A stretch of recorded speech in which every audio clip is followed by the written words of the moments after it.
we've just had a great meeting, a really good, very productive meeting. We have one thing in common. We want this city of ours that we love to do very well. And I wanted to congratulate the mayor. He really ran an incredible race against, a lot of smart people, starting with the early primaries against some very tough people, very smart people. And he beat them easily. And I congratulated him. And we talked about some things in very strong common, like housing and getting housing built, and food and prices, and the price of oil is coming way down. Anything I do is going to be good for New York. If I can get prices down, it's good for New York. And we've got them down, way down from last year. We have, as you know, I've been saying to a lot of people, Walmart said that Thanksgiving this year is exactly 25% less than last year. So that's good for New York, good for everybody. But I just want to congratulate. I think you're going to have, hopefully, a really great mayor. The better he does, the happier I am, I will say. There's no difference in party. There's no difference in anything. And we're going to be helping him to make everybody's dream come true, having a strong and very safe New York. And congratulations, Mr. Mayor. Thank you, Mr. President. Thank you. I appreciate it. Please. I appreciated the meeting with the president, and as he said, it was a productive meeting focused on a place of shared admiration and love, which is New York City, and the need to deliver affordability to New Yorkers, the 8.5 million people who call our city their home, who are struggling to afford life in the most expensive city in the United States of America. We spoke about rent, we spoke about groceries, we spoke about utilities, we spoke about the different ways in which people are being pushed out, and I appreciated the time with the president. I appreciated the conversation. I look forward to working together to deliver that affordability for New Yorkers. Thank you very much. Any questions, please? President Trump, Stephen Nelson from the New York Post. I've got a question for you and then also one for the mayor-elect.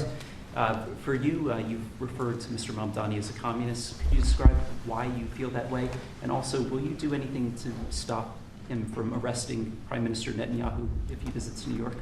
Well, we didn't discuss your second part of the question, and on your first part, he's got views that are a little out there, but who knows? We're going to see what works, or he's going to change also. We all change. I changed a lot from when I first came to office. It's now quite a while ago. It's quite a while. My first term was great. We had the greatest economy in the history of our country. We're doing even better now. We're doing much better now than we did even the first term. And I can tell you some of my views have changed. And we had discussions on some things. I'm not going to discuss what they were, but that I feel very confident that he can do a very good job. I think he is going to surprise some conservative people, actually. And some very liberal people he won't surprise them because they already like him. And for Mr. Mamdani, it sounds like you had a productive discussion, but just days ago you referred to President Trump as a despot who had betrayed the country. You said you'd be his worst nightmare and accused him of having a fascist agenda. Are you planning to retract any of these remarks in order to improve your relationship? I think both President Trump and I, we are very clear about our positions and our views, and what I really appreciate about the president is that the meeting that we had focused not on places of disagreement, which there are many, and also focused on the shared purpose that we have in serving New Yorkers. And frankly, that is something that could transform the lives of the 8.5 million people who are currently struggling under a cost of living crisis, with 1 in 4 living in poverty. And the meeting came back again and again to what it could look like to lift those New Yorkers out of struggle and start to deliver them a city that they could do more than just struggle to afford it, but actually start to live in it. And I've been called much worse than a despot, so it's not that insulting. Maybe I think he'll change his mind after we get to working together. Yes, please. Mr. President, Anthony Marshak from MTV Lebanon. I would like to ask you a question about the Middle East regarding, you said that Hezbollah in Lebanon is not in a good position. And Lebanon now is the final unresolved after Gaza and Syria. Given your assessment, what do you say for the Lebanese today? It's the Independence Day in Lebanon. And what is your next move to push toward disarmament? The disarmament of Hezbollah. Well, we are pushing for total disarmament of Hamas and, frankly, everybody else. And we actually have peace in the Middle East. As you know, the King of Saudi Arabia just left yesterday. We had some great meetings, and he's made a contribution toward the United States of more than $1 trillion. We have now over $20 trillion coming in. No country has ever had anything like that, not even close. If you go to $2 trillion or $1 trillion, it's a lot. We have $20 or $21 trillion. I think that Hezbollah has been a problem in Lebanon, big problem. We're working with Lebanon. We're working with everybody in the Middle East. That's another thing I think we have in common. We want to see peace in the Middle East, and we actually have now, for the first time, peace in the Middle East after 3,000 years.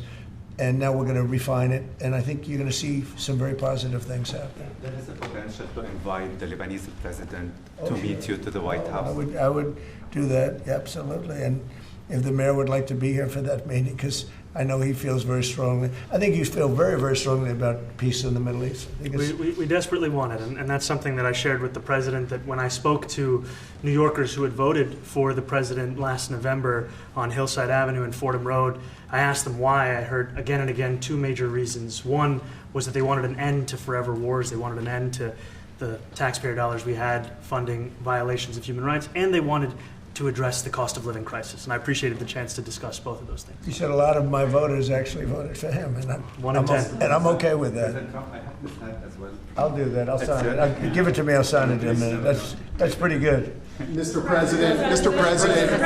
President, you've threatened to send federal troops to New York City. You both have differences when it comes to ICE agents in New York City. Mr. Mamdani, you've called ICE a rogue government entity. I wonder how you reconcile your differences on both of those issues. Well, I think we're going to work them out, and I think that if we have known murderers and known drug dealers and some very bad people, we want to get them out. And the mayor wants to have peace. We discussed this at great length, actually, maybe more than anything else.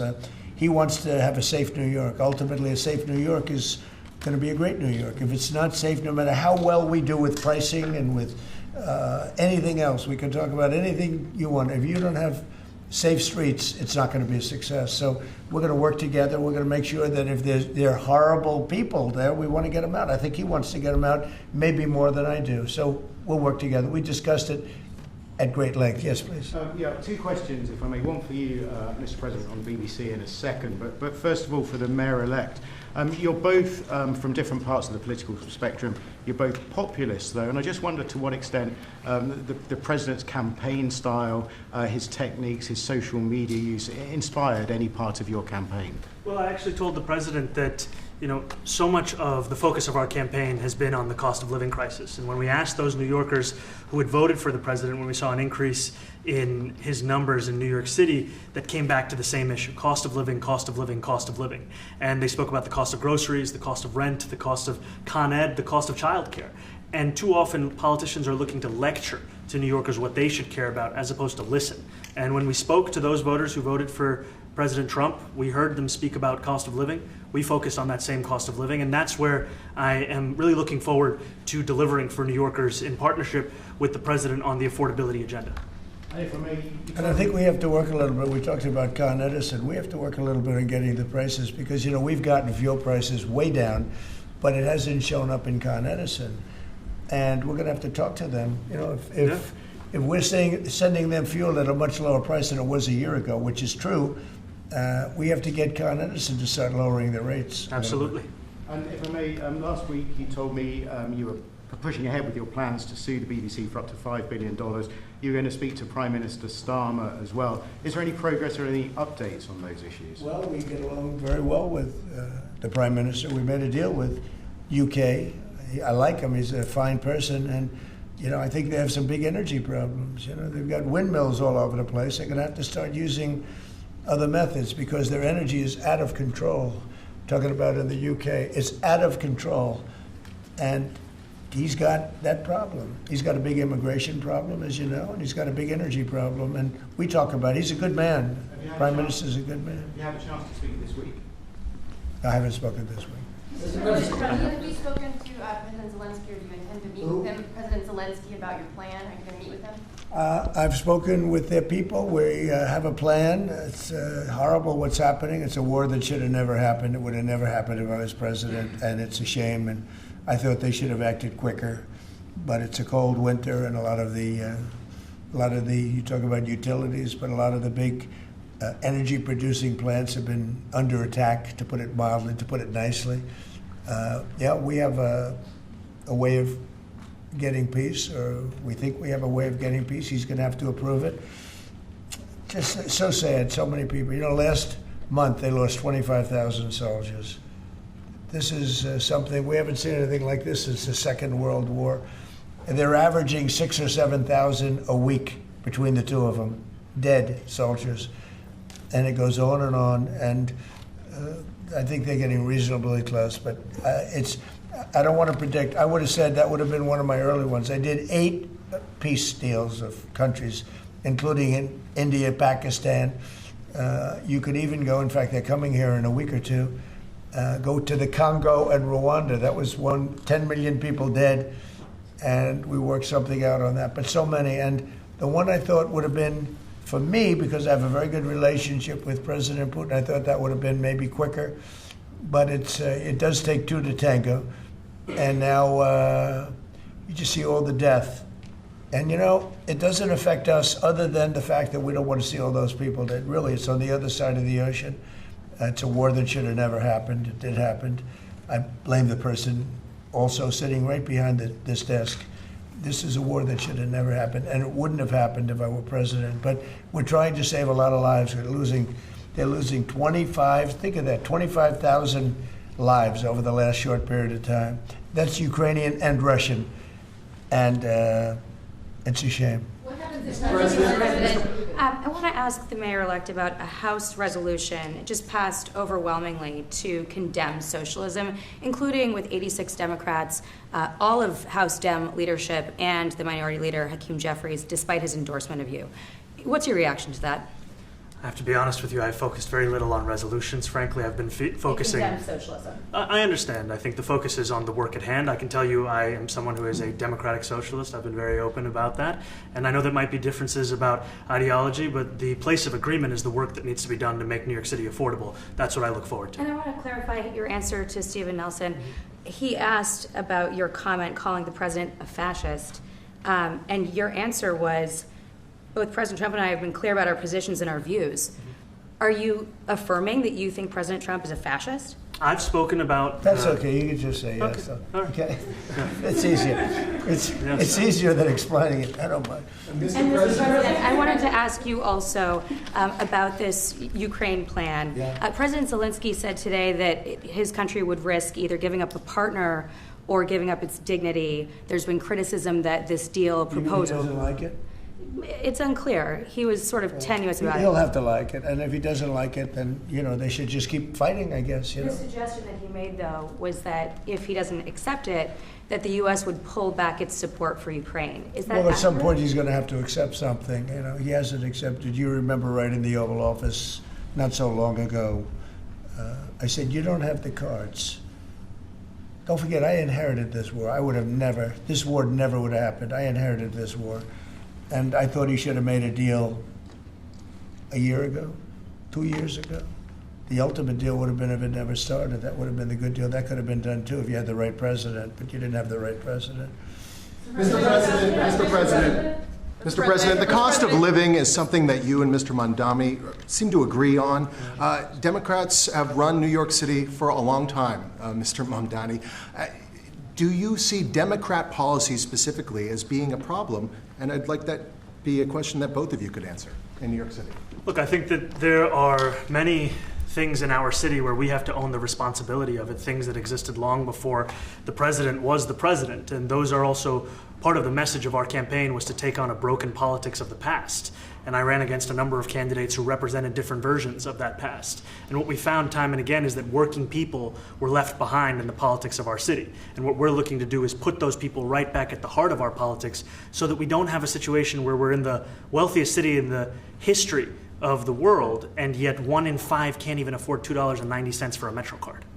Mr. Mamdani. We had some interesting conversation, and some of his ideas really are the same ideas that I have. But a big thing on cost, the new word is affordability. Another word is just groceries. It's sort of an old-fashioned word, but it's very accurate. And they're coming down high. They were, we had, both of us, we had the highest inflation in the history of our country the last 4 years under the Biden administration. And we've got inflation down now to a normal number. It's going to go even a little bit lower than that. Katie, do you have something? Mr. President, thank you so much. Mr. Mamdani often talks about New York City being covered by international law, that they will follow international law. It doesn't often talk about the U.S. Constitution. What is your response to that? Well, I don't know what you're referring to in terms it can be covered by international law, local law. It's covered by a lot of laws, but it's covered by U.S. law. Are you referring to anything in particular? He just says that they're a city that endorses and enforces international law. Is that at odds with No, U.S. I don't law? know. Would you want to respond to Yeah, that? I think what I've shared with the president is our desire to not only follow the laws of our own city, laws that protect New Yorkers, but also a desire for consistency in our politics across the board. And that's something that we've talked about and something that I know many New Yorkers want. Will you work with ICE? Will you work with ICE then? We discussed ICE and New York City, and I spoke about how the laws that we have in New York City allow for New York City government to speak to the federal administration for about 170 serious crimes. The concerns that many New Yorkers have are around the enforcement of immigration laws on New Yorkers across the 5 boroughs, and most recently we're talking about a mother and her 2 children, how this has very little to do with what that is. Mr. Mamdani, What we did is we discussed crime. More than ICE per se, we discussed crime. And he doesn't want to see crime, and I don't want to see crime. And I have very little doubt that we're not going to get along on that issue. He wants to, and he said some things that were very interesting as to housing construction, and he wants to see houses go up. He wants to see a lot of houses created, a lot of apartments built, etc. And you know, we actually people would be shocked, but I want to see the same thing. Mr. Mamdani, anti-Israel protesters. Okay. Yeah, Mr. President, I wanted to know one of the policies as well that Mayor-elect Mamdani talked a number of times about on the campaign was shifting the tax burden for property taxes from what he called minority communities to white-based communities and putting more taxes on white people. I also noticed that in your acceptance speech you didn't mention anything about America or Christians or white people in general, and so I didn't know if that was one of the policies that you guys had spoken about. We focused on affordability. We focused on the cost of living crisis. What I will say is that I am very much interested in property tax reform because what we see right now in New York City is a system that is so inequitable that it can't even stand up in court. And the president and I spoke about the importance of not only building more housing, but also making sure that regulation of housing is something that is manageable to actually get through and not the cause of yet another weight that we see in our But to be city. clear, you're continuing this idea of race-based property taxes. No, to be very clear, That's what you said. no, Yes, it is. the use of the term was a description of neighborhoods, not a description of intent. So you intend to tax the whiter neighborhoods more? No, we intend to create a fair property tax system because we want a New York City that is not only fair and equitable, but also one that every New Yorker can afford. Mr. Mamdani, anti-Israel protesters. Please, go ahead. Mr. Mamdani, anti-Israel protesters just targeted a synagogue in New York. Are you concerned about Jewish New Yorkers feeling welcome and safe in the city? And President Trump, you've threatened to cut off federal funding to New York City. What policies would prompt you to do that? Would that be city-run grocery stores? Would it be something else? Well, I think if we didn't get along, whether it's cut off or just make it a little bit difficult or not give as much, we want to see, I use the term, we don't want good money going after bad, and we don't want that to happen. I don't think that's going to happen. I did say that, you know, subject to what policies are being said. We had a meeting today that actually surprised me. He wants to see no crime. He wants to see housing being built. He wants to see rents coming down, all things that I agree with. Now, we may disagree how we get there, the rent coming down. I think one of the things I really gleaned very much today, he'd like to see him come down, ideally, by building a lot of additional housing. Yeah. That's the ultimate way. He agrees with that, and so do I. But if I read the newspapers and the stories, I don't hear that. But I heard him say it today, and I think that's a very positive step. No, I don't expect. I expect to be helping him, not hurting him. A big help, because I want New York City to be great. Look, I love New York City. It's where I come from. I spent a lot of years there. Now I'm right here. We took a big setback with the mayor that we had, named de Blasio. I thought it was a tremendous setback for the city. I think this mayor can do some things that are going to be really great. Mr. President, Mr. President, Thank you, Mr. President. How about you? Thank you, Mr. President. You're a billionaire. You have a different address nowadays than you used to, but you used to call New York City home. Would you feel comfortable living in New York City under a Mamdani Yeah, administration? I would. I really would. Especially after the meeting. Absolutely. What makes you comfortable? We agree on a lot more than I would have thought. I think I want him to do a great job, and we'll help him do a great job. You know, he may have different views, but in many ways, you know, we were discussing when Bernie Sanders was out of the race, I picked up a lot of his votes, and people had no idea because he was strong on not getting ripped off in trade and lots of the things that I've practiced and been very successful on. Tariffs, a lot of things. Bernie Sanders and I agreed on much more than people thought. And when he was put out of the race, I think quite unfairly, if you want to know the truth, many of the Bernie Sanders voters voted for me. And I felt very comfortable, frankly, in seeing that and saying that. And, you know, it just turned out to be a statistical truth. But, no, I feel very comfortable. I would feel very, very comfortable being in New York, and I think much more so after the meeting. Yes, please. Thank you, Mr. President. I have a question for you, but a very quick one for the mayor. Why did you fly here? Aren't trains greener? I'll use every form of transit, and I want to make sure that they're all affordable in New York City, and that's why making buses fast and free is a centerpiece of our campaign. There is a bus that goes. Well, but I know, but if he flew, that's a lot quicker too. You know, I mean, he's working very hard. For him to be, that's a very long drive. I'll stick up for you. You know, the plane takes you 30 minutes, and driving takes you a And long Mr. time. President, I was wondering if you could clear up some confusion around a Washington Post report. There was this explosive report that the Coast Guard is no longer going to characterize swastikas and nooses as hate symbols. DHS called that a lie and fake news. Can you clear up? I don't know anything about it. When was this written? I think yesterday. Well, look, the Coast Guard's an incredible group of people. I know them very well. We just ordered a lot of new Coast Guard cutters, beautiful, the most magnificent ship. They look like yachts with lots of guns on them. So I don't know. I haven't seen any report like that, but certainly we want them to remain a great force, and they are. You are a peacemaker, and you did the peace in all the 9 months Yes. around the world. I would like to ask Mr. Mamdani, you've accused the U.S. government of committing genocide in Gaza while President Trump was working on peace. Why that? I've spoken about the Israeli government committing genocide, and I've spoken about our government funding it. And I shared with the president in our meeting about the concern that many New Yorkers have of wanting their tax dollars to go towards the benefit of New Yorkers and their ability to afford basic dignity. And what we see right now is we're in the 9th consecutive year of more than 100,000 school children being homeless in our city. And there's a desperate need not only for the following of human rights, but also the following through on the promises we've made New Yorkers. And I appreciated the meeting we had and the work that we can do. Do you agree that President Trump did do a peace and he worked hard to make the peace? Because he worked hard to do the peace in the Middle East and everywhere. Do you agree with that? I appreciate all efforts towards peace, and I shared with President Trump that when I spoke to Trump voters on Hillside Avenue, including one of whom was a pharmacist that spoke about how President Trump's father actually went to that pharmacy not too far from Jamaica Estates, that people were tired of seeing our tax dollars fund endless wars. And I also believe that we have to follow through on the international human rights, and I know that still today those are being violated, and that continues to be work that has to be done no matter where we're speaking of.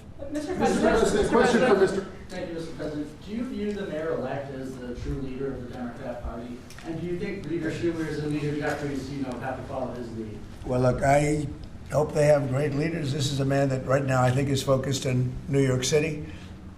I really think he has a chance to do a great job. We're going to help him, but I really think he has a chance to do a great job. But I'll let you answer that. You consider yourself the leader of the Democrats? I think it's more appropriate for him. I consider myself the next mayor of New York City, and I keep my horizons firmly on New York City, and I appreciate the meeting with the president, which focused again on the 5 boroughs and whether New Yorkers could afford to live there. By the way, being the mayor of New York City is a big deal. Absolutely. I always said, one of the things I would love to be someday is the mayor of New York City. Being the mayor of New York, and especially now, because I think you're at really a turning point, one way or the other. It could go great, or it can go in a different direction. And I think you really have a chance to make it great. Mr. President, you say you love New York City. Mr. Mamdani, does New York City love President Trump?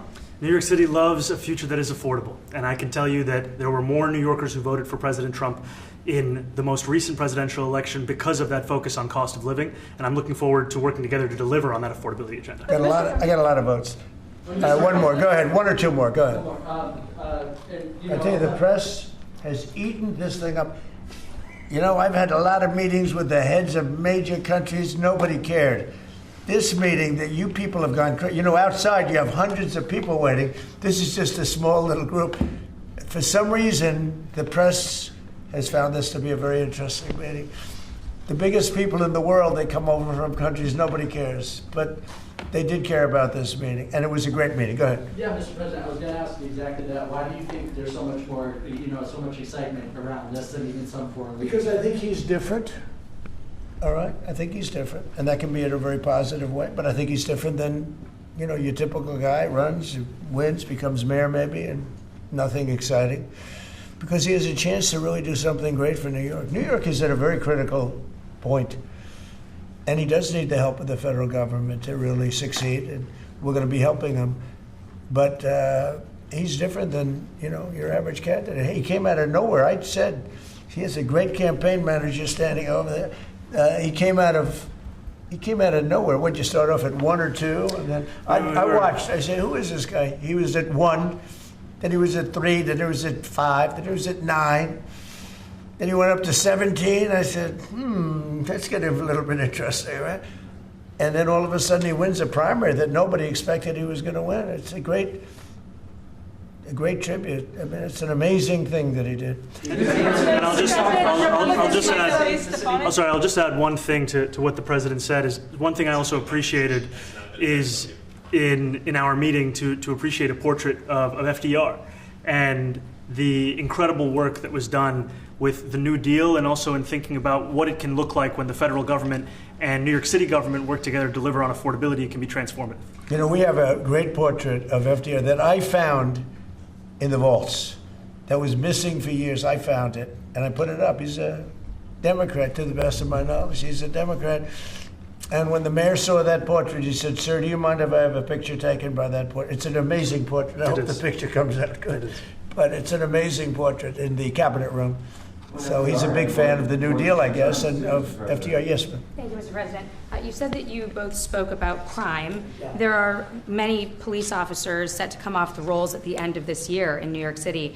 Are you going to allow those police to be replaced with police officers, actual cops? And are you going to require that happens? Would there be some consequence if the Well, I hope staff... it happens, but again, that's going to be ultimately the mayor's decision.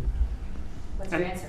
Is that I look forward to delivering public safety with the NYPD, and I've said over the course of our campaign that we have the number of police officers today. They are the ones that's budgeted about 35,000 headcount. And I think the key thing is that we have to make it easier for police to focus on police work, not ask them to respond to 200,000 mental health calls a year. So is that a reduction from what you're at right now? Are you committing to maintaining the same level of cops? I've committed over the course of the campaign to maintain the 35,000. That's the headcount that we had through the campaign. And not replace them with caseworkers, social workers? No, I've said that's the headcount that we want. What we need to do is make sure they can focus on serious crime. And he just retained a great police commissioner, I believe, right? Yes, we did. Commissioner Tisch. If the newspapers are correct. That one they're correct about. He retained, I think, somebody that is she's a good friend of some of the people in my family, of Ivanka, and they say she's really good, really competent, and he just retained her, so that's a good sign. Mr. President, are there still topics that you see the two of you disagreeing on in the future? And do you think you'll have more meetings like this? There will be topics that we disagree on. I think we'll probably come to a conclusion, and ultimately he'll convince me, or I'll convince him. It's for the good of New York. Ultimately, it's for the good of New York. I don't care about affiliations or parties or anything else. I want to see if this city could be unbelievable, if he could be a spectacular success, I'd be very happy. Do you think you guys will meet more in the future, too? Excuse? Do you think you'll meet again in the future, throughout the administration? I think we will. I hope we do. I enjoyed the meeting. We had a great meeting. Please. Mr. President, Republican Elise Stefanik has campaigned multiple times by calling Zohran Mamdani a jihadist. Do you think you're standing next to a jihadist right now in the Oval Office? No, I don't, but she's out there campaigning, and, you say things sometimes in a campaign. Isn't that sort of divisive? She's a very capable person. Isn't But that a kind of label? you really have to ask her about that. But no, I don't particularly. I think I met with I met with a man who's a very rational person. I met with a man who really wants to see New York be great again. And I can say again, because New York was great. You know, when I came down to Washington initially, the city was so hot. It was doing great. We were having some telltale signs of problems. We had a mayor that was not doing a great job, but still, it was moving along. And it went bad. It really went, you know, pretty bad. And he can, I think it's been at lower points, but it went pretty bad. I think he can bring it back. Now the question is, will he bring it back all the way? Will he bring it back greater than ever before, which is, I guarantee, that's his wish. I think he wants to make it greater than ever before. And if he can, we'll be out there cheering. I'll be cheering for him. Okay? Thank you very much, everybody. You chose not to answer the question about the synagogue protest. Thank you very much. I care.